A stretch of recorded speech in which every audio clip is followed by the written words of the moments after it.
Praise the lord. Krupa holy spirit fire power ministry తరపున మీ అందరికీ శుభాభివందనములు. దైవజనుడు గాడ్సన్ గారు దైవ సందేశమును అందించు ఉండగా మీరందరూ విని ఎంతగానో బలపడాలని, ఆత్మీయ మేలులు ఆశీర్వాదాలు పొందుకోవాలని మన ప్రభువుడైన రక్షకుడైన యేసుక్రీస్తు వారి పేరట మేము ప్రార్థిస్తూ ఉన్నాము. Praise the lord.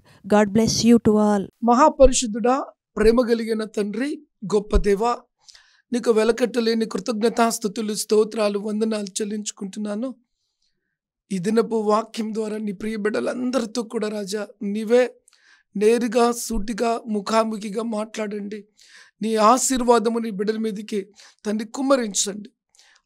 అద్భుతమైన రీతిలో తండ్రి నీ ఆత్మ నీ దాసుని మీద ఉంచి నీవే నీ బిడ్డలతో మాట్లాడి బలమైన కార్యములు జరిపించమని సర్వశక్తివంతుడైన యేసుక్రీస్తు నామములో ప్రార్థించి వేడుకొని దీవెనలను, మేళ్లను, ఆశీర్వాదములను పొందియున్నాము తండ్రి. ఆమెన్. దేవునికి స్తోత్రం కలుగునుగాక. ప్రియమైన బిడ్డలారా, ఈ టీవీ ప్రోగ్రామ్స్ మరి యూట్యూబ్లో వీక్షిస్తున్నటువంటి దేవుని ప్రియ బిడ్డలందరికీ కూడా ప్రభువైన యేసుక్రీస్తు నామములో శుభములు, దీవెనలు, మేళ్లను ప్రభువైన యేసుక్రీస్తు నామములో ప్రకటిస్తున్నాను. దేవుడు మిమ్మల్ని మెండుగా దీవించునుగాక. ఒక ఛాలెంజింగ్తో కూడిన మాట మీ ఎదుట పెట్టాలని పరిశుద్ధాత్మ దేవుడు ఎంతగానో సంతోషిస్తున్నాడు. ప్రియమైన బిడ్డలారా, సో చాలా మంది దేవుడి కృపను బట్టి ప్రపంచవ్యాప్తంగా చూసినట్లయితే లెక్కకు మించిన వ్యక్తి దేవుని కృప వారి మీదికి దిగు వచ్చింది. వారు రక్షించబడ్డారండి. యేసు రక్తముతో కడగబడ్డారు. దేవునికి మహిమ కలుగునుగాక.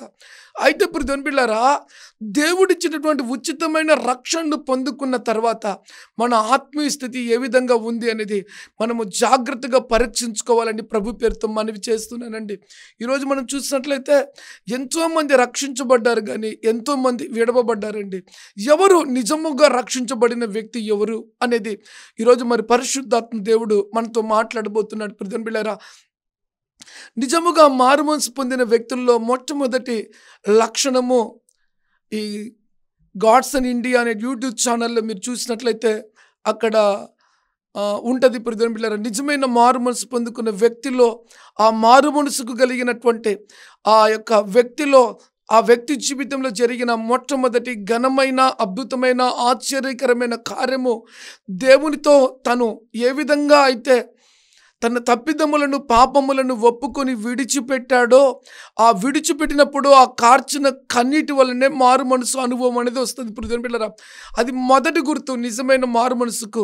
రెండవదిగా, మారు మనసు పొందుకున్న తర్వాత ఆ వ్యక్తి ఆత్మీయంగా దేవునిలో ఎదుగుతున్నాడు అనే దానికి రెండవ గుర్తు ఏంటి అంటే, దేవునికి స్తోత్రం కలుగునుగాక. ప్రియమైన బిడ్డలారా, దేవుని వాక్యం చెప్తుంది, లేఖనములను పరీక్షించుట, లేఖనములను పరిశోధించి ఆ లేఖనముల చొప్పున తన జీవితాన్ని కొనసాగించడం. ప్రియమైన బిడ్డలారా, అపోస్తుల కార్యములు 2వ అధ్యాయము 42వ వాక్యాన్ని మనం జ్ఞాపకం చేసుకుందాం.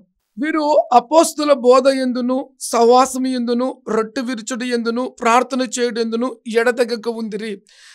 ఈ మాటలో మనం చూసినట్లయితే ప్రియమైన బిడ్డలారా, ఈ మాటలో మనం చూసినట్లయితే రక్షించబడిన వ్యక్తి జీవితంలో ప్రముఖంగా చాలా ప్రాముఖ్యమైనవి ఏమన్నా ఉన్నాయా అంటే 4 అంశాలు ఇక్కడ రాయబడ్డాయండి. నేను మళ్ళీ చెప్తున్నాను, వీటికి మించిన ఆలోచనలన్నీ కూడా సెకండరీ.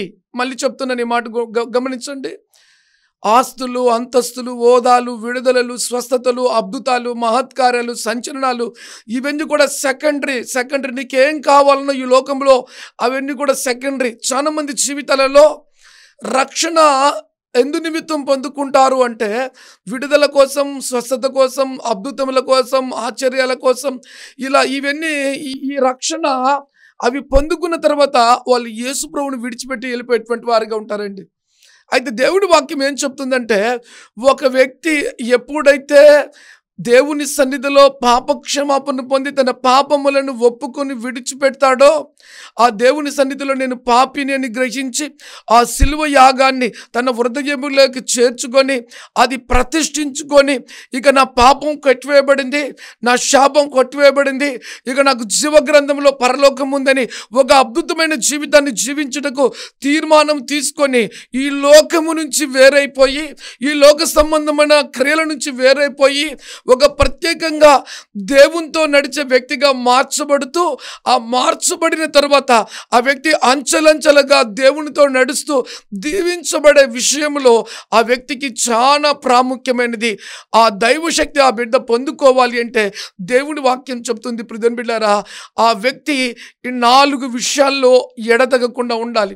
మొట్టమొదటిది ఏందంటే అపోస్తుల బోధ యందును, రెండవది ఏంది అంటే సంఘ సహవాసం యందును, మూడవది ఏంది అంటే రొట్టె విరుచుట యందును, నాలుగవది ఏందంటే ప్రార్థన చేయుట యందును. వీళ్ళు ఏ విధంగా ఉన్నారంటే ఎడతెగకుండా ఉన్నారు. అందుకే నేను మాట్లాడుతున్నా.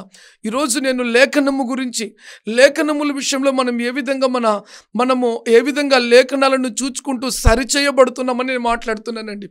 రక్షించబడిన వ్యక్తి జీవితంలో ఇవి 4 ప్రప్రథమమైనవి. వీటిని తన కళ్ళ ఎదుట ఉంచుకొని జీవితంలో పరుగు పందెములో పరిగెడుతూ ఉంటాడండి. వీటి కొరకు ఆకలి దప్పికలు కలిగిన వ్యక్తిగా ఉంటాడు. వీటి వైపు చూస్తూ ఉంటాడు. ప్రియమైన బిడ్డలారా, వీటికి జీవితంలో మొదటి స్థానం ఇచ్చే వ్యక్తిగా ఉంటాడండి. ఇవి కాకుండా వేరే వాటికి జీవితంలో మొదటి స్థానం ఇచ్చినట్లయితే మనం పొందుకున్న రక్షణను కోల్పోయేటువంటి వ్యక్తులుగా ఉంటాము. బీ కేర్ఫుల్, చాలా జాగ్రత్తగా ఉండాలి ప్రియమైన బిడ్డలారా. సో దేవుని వాక్యములో మనం చూద్దాం. కృప యొక్క రెండవ అర్థం ఏంటంటే వీరు అపోస్తుల బోధ యందును ఎడతెగకుండా ఉండిరి అని రాయబడిందండి. ప్రాచీన గ్రీక్ భాషలో వ్రాయబడింది ఏమనగా, మరి మాట చదువుతున్నాను. ప్రాచీన గ్రీక్ భాషలో ఏమని రాయబడి ఉంది అంటే, రక్షించబడిన వారు అపోస్తుల బోధ యందు బలముగా అతకబడిన వారై, అంటుకట్టబడిన వారై కొనసాగాలి అని రాయబడి ఉంటుంది. దేంట్లో? ప్రాచీన గ్రీక్ భాషలో ఉంటుందండి. ఎలాంటి వారుగా ఉండాలంట? అపోస్తుల బోధ యందు అతకబడిన వారై, అంటుకట్టబడిన వారై కొనసాగేటువంటి జీవితం అండి.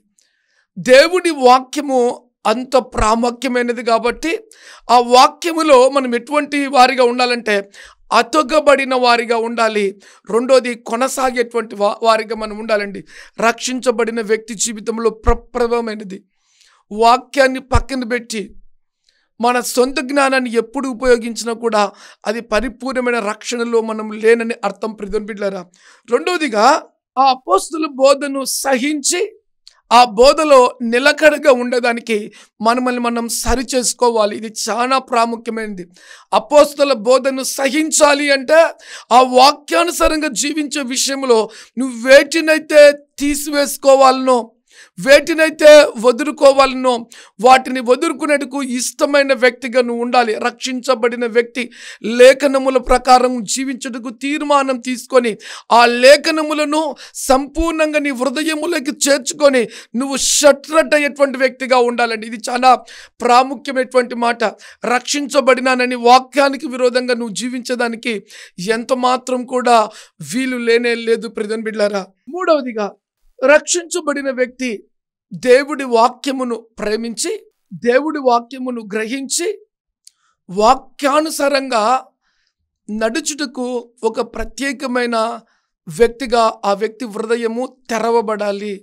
నా మాట మార్చుకుంటాను, నా ప్రవర్తన మార్చుకుంటాను, నా క్రియలను మార్చుకుంటాను అని లేఖనములో రాయబడిన దేవుని వాక్యానికి విధేయత కలిగిన వ్యక్తిగా అతను గ్రహించి, నా జీవితము లేఖనాలకు అనుగుణంగా ఉండాలి కానీ లేఖనాలకు విరోధముగా ఉండకూడదు అని గ్రహింపు కలిగి దేవుడి వాక్యాన్ని ప్రేమించడమే దేవుని ప్రేమించడం. ఆమెన్ చెప్దామా?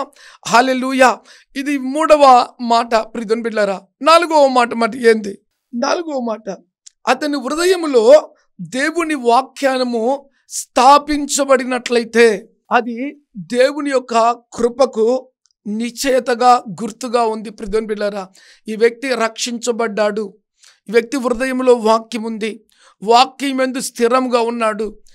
బొంకే వ్యక్తి కాదు, మాట తప్పే వ్యక్తి కాదు, విరోధించే వ్యక్తి కాదు, లేఖనముల లోపలనే ఉన్నాడు కానీ లేఖనాన్ని వ్యతిరేకించి జీవించే వ్యక్తి కాదు. మళ్ళీ చెప్తున్నాను, లేఖనాలకు లోపల ఉండేటువంటి వాళ్ళందరూ కూడా రక్షించబడిన వ్యక్తులు. లేఖనాన్ని పక్కన పెట్టి మనం మన ఇష్టానుసారంగా జీవిస్తూ ఉన్నామంటే మనము రక్షణలో లేమనే అర్థం. ప్రియమైన బిడ్డలారా, ఇది చాలా జాగ్రత్తగా గుర్తుపెట్టుకోవాల్సినటువంటి మాటని ప్రభు పేరుతో మనవి చేస్తున్నాను. ప్రియమైన బిడ్డలారా, నిజముగా మారుమనసు పొందిన వ్యక్తి వాక్యం యొక్క ప్రాముఖ్యతను గ్రహించి వాక్యము యందు స్థిరుడై, వాక్యం యందు కట్టబడి, వాక్యానికి విధేయుడంగా జీవించే జీవితమే నిజమైన రక్షించబడిన వ్యక్తి యొక్క దైవ కృప. ప్రియమైన బిడ్డలారా, అందుకే మనం పరీక్షించుకోవాలి. అనేక మంది రక్షించబడినామంటారు. కొద్ది దినములకు మొదట కొద్ది దినాలు ఆ ఆనందం, ఆ సంతోషం, ఆ ఆర్భాటం, ఆ దేవుని పరిచర్య, ఆ లోబడడం, ఆ యొక్క తగ్గింపు కొద్ది రోజుల మటుకు చాలా బాగుంటుంది. కానీ కొద్ది రోజుల తర్వాత చూస్తే గన ఆ ఉజ్జీవం అనేది, ఆ సమర్పణ కలిగిన జీవితం అనేది జీవితకాలం అంతా కూడా ఉండదు. ప్రియమైన బిడ్డలారా, కాబట్టి మన ఆత్మీయ జీవితంలో మనం ఒక్కసారి రక్షించబడి యేసు రక్తముతో కడగబడి సమర్పించబడ్డాము అంటే దేవుడి లేఖనములో రాయబడిన బోధకు కట్టుబడిన వారిగా, సమర్పణ కలిగిన వారిగా మనం ఉండాలి. మనలో దేవుడి వాక్యానికి విరోధమైనది ఏదున్నా కూడా దాన్ని తొలగించుకునేటువంటి వ్యక్తులుగా ఉన్నట్లయితే దేవునికి ఇష్టమైన బిడ్డలుగా, ఆ రక్షణను పొందుకున్న వ్యక్తులుగా మనం ఉంటాం. ప్రియమైన బిడ్డలారా, ఇంకొక మాట నేను చూపించాలని ఆశ కలిగి ఉన్నాను. ప్రియమైన బిడ్డలారా, 1 కొరింథీ 2:14 మనం జ్ఞాపకం చేసుకుందాం. చూడండి, వాక్యంలో ఏమని రాయబడి ఉంటుందో. ప్రకృతి సంబంధమైన మనుషుడు దేవుని ఆత్మ విషయమును అంగీకరింపడు అని అతనికి వెర్రితరముగా ఉన్నవి. అవి ఆత్మానుభవం చేతనే వివేచింపదగును గనుక అతడు వాటిని గ్రహింపజాలడు. ఇక్కడ 2 మాటలు ఉన్నాయి. మొట్టమొదటి మాట ఏంటంట, ప్రకృతి సంబంధమైన మనుషుడు దేవుడి ఆత్మ విషయములు అంగీకరింపడు. మళ్ళీ చెప్తున్నా వినండి, దేవుడి లేఖనములో రాయబడిన ప్రతి మాట దేవుడే తన బిడ్డల కొరకు వ్రాయించాడని ఆ గ్రహింపు ఎవరికి ఉంటుంది అంటే ఆత్మ సంబంధమైన మారు మనసు అనుభవం కలిగిన వ్యక్తికి మాత్రమే ఉంటుంది. కానీ ఈ లోక సంబంధమైన ప్రకృతి సంబంధమైన మనుషునికి ఆ గ్రహింపు ఉండదు. రెండో చెప్తున్నాను, దేవుడి లేఖనములకు లోబడాలి అంటే, తన మనసును మార్చుకోవాలి అంటే, తన క్రియలను మార్చుకోవాలి అంటే, తన పద్ధతులను మార్చుకోవాలి అంటే, తన ఆలోచనలను మార్చుకోవాలి అంటే చాలా కష్టంతో కూడింది. ప్రియమైన బిడ్డలారా, ప్రకృతి సంబంధమైన వ్యక్తే అది శరీరాశతో నింపబడి ఉంటుంది, లోకాశతో నింపబడి ఉంటుంది, జీవపు డంబమును నేత్రాశతో నింపబడి ఉంటుంది. ఆ వ్యక్తి ఎంత మాత్రం కూడా దేవుని వాక్యానికి విధేయత కాని వ్యక్తిగా, లోబడని వ్యక్తిగా ఉంటాడు. ప్రియమైన బిడ్డలారా, అందుకే మన ఆత్మీయ జీవితంలో గుర్తుపెట్టుకోవాలి, ప్రకృతి సంబంధమైన వ్యక్తి లేఖనములో ఎప్పుడు కూడా లోబడడు.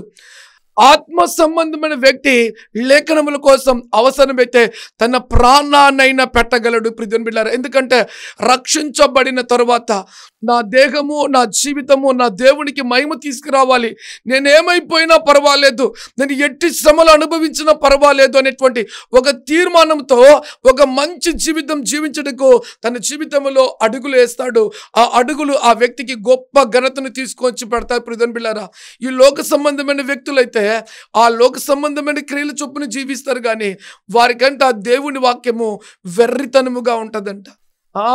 ఈ వ్యక్తి నీతిగా జీవించి ఏదో సాధిస్తాడు, ఈ వ్యక్తి పరిశుద్ధుడిగా జీవించి ఏదో సాధిస్తాడు, ఇలాంటి ఏలండులు వాళ్ళు చేస్తూనే ఉంటారు, కానీ దేవుని శక్తిని వారు ఎరగని వారిగా ఉంటారు. ప్రియమైన బిడ్డలారా, అయితే నిజముగా రక్షించబడిన వ్యక్తి మాత్రమే ఆత్మ సంబంధమైన సంగతులను యోచిస్తాడని దేవుని వాక్యం చెప్తుంది. మళ్ళీ చెప్తున్నాను, ప్రకృతి సంబంధమైన మనిషి లేఖనములకు విధేయత చూపించడు. ఒక ఛాలెంజింగ్తో కూడిన మాట చెప్తాను చూడండి. ఆత్మ సంబంధమైన వ్యక్తి 6 దినములు కష్టపడి పనిచేసి 7వ దినము దేవుడి మందిరానికి రమ్మని అని దేవుడి లేఖనములో ఉంది అని అతను తెలుసుకున్న వెంటనే ఎన్ని ఉన్నా ఏది ఉన్నా పక్కన పెట్టి నా జీవితం దేవునికి విధేయత చూపించాలి అని భయముతోనూ వణుకుతోనూ వచ్చి ఆయన సన్నిధిలో నాతో మాట్లాడు ప్రభా, నాకు తెలియజేయ ప్రభా అని దేవుని పాదాలు పట్టుకొని రక్షించబడిన తర్వాత దైవజనులు, దేవుని ప్రవక్తలు దేవుని వాక్యాన్ని విశదీకరించి చెబుతూ ఉంటే ప్రియమిత్రులారా, ఆ శక్తిని పొందుకొని బలవంతులుగా మార్చబడతారండి. ఆ మాటలు యందు విశ్వాసం ఉంచుతారండి, ఆ మాటలు యందు నమ్మిక ఉంచుతారు ప్రియమిత్రులారా.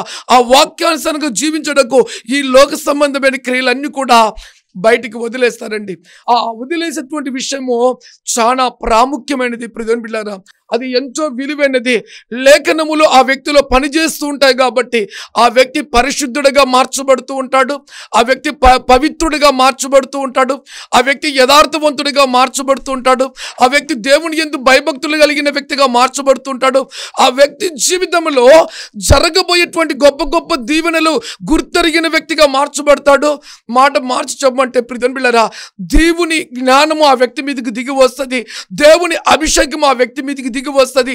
ఈ లోకము నుంచి ప్రత్యేకించబడిన వ్యక్తిగా ఆ వ్యక్తి ఉంటాడు ప్రియమిత్రులారా. రక్షించబడిన వ్యక్తి దేవుని శక్తి అయి ఉండడం ప్రజలు చూస్తారు ప్రియమిత్రులారా. మనము అపోస్తుల కార్యంలో చూసినట్లయితే రక్షించబడినటువంటి స్టెఫెను వంట పని చేస్తూ దేవుడి మందిరంలో ఉండేటువంటి వాడండి. దేవుని పని నమ్మకంగా ఎప్పుడైతే చేయడం మొదలు పెట్టాడో ఆ వ్యక్తి మీదకి దేవుని ఆత్మ బలముగా దిగి వస్తే అతన్ని ఎదిరించుటకు చాలా మందికి ధైర్యం సరిపోలేదు ప్రియమిత్రులారా. అంత ఆత్మను ఎలా పొందుకున్నాడు అంటే అది దైవ శక్తి ప్రియమిత్రులారా. లేఖనములు యందు ఎప్పుడైతే మనము విశ్వాసాన్ని ఉంచి వింటూ ఆ లేఖనములు దేవుని మాటలు అవి ప్రతి వ్యక్తి జీవితంలో నెరవేర్చబడతాయని నీ హృదయములోకి చేర్చుకుంటావో ప్రియమిత్రులారా, నీ జీవితం ఒక శక్తితో కూడిన జీవితంగా ఉంటుందని ప్రభు పేరుతో మనవి చేస్తున్నాను ప్రియమిత్రులారా. అందుకే ప్రకృతి సంబంధమైన వ్యక్తి మాట మార్చమంటే లోక సంబంధమైన ఆశలు, ఆశయాలు, కోరికలు, బుద్ధి, తలంపులు కలిగిన వ్యక్తి ఎప్పుడు దేవుని సంతోష పెట్టడు. రెండోది వాక్యానికి సరెండర్ అయి లోబడ్డండి. మూడోది ఆ వ్యక్తికి అటువంటి వాళ్ళు చూస్తే ఎర్రి వాళ్ళగా కనిపిస్తారంట. చూడండి, మనం చాలా జాగ్రత్తగా ఆలోచన చేయాలి. రక్షించబడతారు కానీ రక్షించబడినట్లుగా ఉంటారు, రక్షించబడినామనుకుంటారు, కానీ వాక్యానికి విధేయత కలిగిన విధంగా వారి కుటుంబాలు, వారి జీవితాలు కట్టబడవు ప్రియమిత్రులారా. ఇలా అనేకులు కూడా రక్షించబడి కూడా దేవుని శక్తిని పొందుకొని దేవుని కొరకు నిలబడేటువంటి వ్యక్తులుగా ఉండరు. అందుకే లేఖనము నీకు శక్తిని ఇస్తుంది, లేఖనము నీకు బలాన్ని ఇస్తుంది. లేఖనము చొప్పున నువ్వు జీవించడం మొదలు పెడితే ఆ లేఖనము నిన్ను నీతిమంతుడిగా, యథార్థుడిగా, పరిశుద్ధుడిగా, పవిత్రుడిగా చేసి తెలియని ఎన్నో సంగతులు దేవుడు నీకు బయలుపరిచి నిన్ను పరలోక సంబంధమైన వ్యక్తిగా ఈ లోకముగా నిజముగా ఈ లోకములో రక్షించబడిన వ్యక్తిగా నువ్వు ఉంటావు ప్రియమిత్రులారా. చదువు రాని వాళ్ళు సైతం కూడా దేవుడి వాక్యాన్ని ఎప్పుడైతే వినడం మొదలు పెడతారో వారి హృదయంలో ఆసక్తి పుడుతుంది, వారి హృదయంలో నమ్మకం పుడుతుంది. మూడో అద్భుతమైన మాట చెప్తా చూడండి. దేవుని ఆత్మతో నింపబడిన తర్వాత ఆ పరిశుద్ధ గ్రంథాన్ని వారు ప్రకటించడం కూడా మొదలు పెడతారండి. ఏ అధ్యాయం ఎక్కడుంది, ఏ వచనం ఎక్కడుందని ఆ ఆత్మతో నింపబడి ఆ పరిశుద్ధాత్మ దేవుడు ఆ లేఖనములను ప్రకటించే వారికి కూడా చేస్తాడు ప్రియమిత్రులారా. దేవుని వాక్యంలో మనం చూసినట్లయితే దేవుడు చాపలు పట్టే వారిని పిలుచుకున్నప్పుడు ప్రపంచాన్ని తలకిందులు చేసే వారిగా నిలబెట్టాడండి. అంత జ్ఞానం వారికి ఎక్కడిది అంటే దేవుడి మాటకు లోబడ్డారు కాబట్టి, దేవుని ఆత్మతో నింపబడ్డారు కాబట్టి జరగబోయేటి కూడా వారు ప్రకటించారు. ప్రపంచమందంతటా వారు దేవునికి సాక్షులై ఉన్నారు ప్రియమిత్రులారా. మన ఆత్మీయ జీవితంలో గమనించాలి, మనం ప్రకృతి సంబంధమైన వ్యక్తులుగా ఉన్నట్లయితే దేవుడి వాక్యానికి లోబడే వ్యక్తులుగా ఉండము. నిజముగా రక్షించబడిన వ్యక్తి నిన్ను పరీక్షించుకోవాలి. ఈరోజు ఒక ఛాలెంజింగ్తో కూడిన మాట ప్రభు నీతో మాట్లాడుతున్నాడు. నువ్వు నిజముగా రక్షించబడినావంటే ఆ బైబిల్ చెప్తుంది, దేవుని వాక్యం చెప్తుంది నువ్వు ఎటువంటి జీవితం జీవించాలి అంటే దేవుడి వాక్యానుసారంగా జీవించే వ్యక్తిగా ఉండాలి. దేవుని వాక్యం ఏం చెప్తుందంటే ప్రియమిత్రులారా, రక్షించబడిన వ్యక్తి ఈ భూమి మీద భార్యతో ఎలా ఉండాలో, భర్తతో ఎలా ఉండాలి, కుటుంబం ఎలా ఉండాలి, నువ్వు ఉద్యోగం చేస్తున్న చోట ఎలా ఉండాలి, నీ జీవితం ఏ విధంగా ఉండాలో చాలా క్లుప్తంగా ఈ పరిశుద్ధ గ్రంథం వివరిస్తుంది. ప్రియమైన బిడ్డలారా, ఈ గ్రంథములోని మాటలకు నువ్వు లోబడి జీవించినట్లయితే నువ్వు నిజముగా రక్షణలో ఉండి వర్ధిల్లింపబడుతున్న వ్యక్తివి. ఆమెన్. చూడండి మాట మరొకసారి చదువుకుందాము. ప్రకృతి సంబంధమైన మనుషుడు దేవుని ఆత్మ విషయం యందు అంగీకరింపడు, పద్ధతులు మార్చుకోడు, క్రియలు మార్చుకోడు. నువ్వు రక్షించబడ్డావంటే ప్రకృతి సంబంధమైన వ్యక్తిగా ఉండడం దేవుని చిత్తం కాదు. అయితే దేవుని వాక్యం ఏం చెప్తుంది చూడండి. అవి అతనికి వెర్రితనముగా ఉన్నవి, అవి ఆత్మానుభవం చేతనే వివేచింపదగును గనుక అతడు వాటిని గ్రహింపజాలడు. ఆత్మానుభవం చేతనే ఆ లేఖలను గ్రహించినట్లయితే ఆ లేఖనములకు లోబడి విధేయత కలిగి జీవించేటువంటి వ్యక్తిగా ఉంటాడని ప్రభు పేరుతో మనవి చేస్తున్నాను. ప్రియమైన బిడ్డలారా, అపోస్తలుల కార్యములు 14వ అధ్యాయం 22వ వాక్యాన్ని మనం జ్ఞాపకం చేసుకుందాం. ఈ మాట చాలా ప్రాముఖ్యమైనది. ప్రియమైన బిడ్డలారా, మళ్ళీ చెప్తున్నా, ఎప్పుడైతే యేసుక్రీస్తుని సొంత రక్షకుడిగా నమ్మి మారు మనసు పొంది బాప్తిసం తీసుకొని నీ పాపములు ఒప్పుకొని విడిచిపెడుతూ ఉంటావో, విడిచిపెట్టిన తర్వాత ఆ రక్షణ ఎంతో కన్నీళ్లతో కష్టాలతో దేవుని సన్నిధిలో కన్నీళ్లు కార్చి నేను పాపిని అని నువ్వు చేసిన ప్రతి కార్యము ఒప్పుకున్న తర్వాత పొందుకునేదే మారు మనసు. ఆ మారు మనసు నిజముగా దేవుడు నీకు ఇచ్చిన ఒక గొప్ప గిఫ్ట్. ప్రియమైన బిడ్డలారా, ఆ మారు మనసు తర్వాత పొందుకునేటువంటి ఒక బలమైనటువంటి కార్యం ఏంటంటే లేఖనములను పరిశీలించుట. ఈ లేఖనములను పరిశీలించినట్లయితే రక్షించబడిన వ్యక్తి గురించి ఇంకొక మాట మనం జ్ఞాపకం చేసుకుందాం. అపోస్తలుల కార్యములు 14వ అధ్యాయం 22వ వాక్యం. శిష్యుల మనుషులను దృఢపరిచి విశ్వాసం యందు నిలకడగా ఉండవలనని అనేకమైన శ్రమలు అనుభవించి మనము దేవుని రాజ్యంలో ప్రవేశించవాలని వారికి హెచ్చరించను. చూడండి, లేఖనములు ఏం చెప్తాయంటే ప్రియమైన బిడ్డలారా, దేవుని వాక్యం చెప్తుంది, యేసుక్రీస్తు శిష్యులుగా మార్చబడిన తర్వాత చూడండి, మనస్సును దృఢపరిచి విశ్వాసం మీద నిలకడగా ఉండవలనని.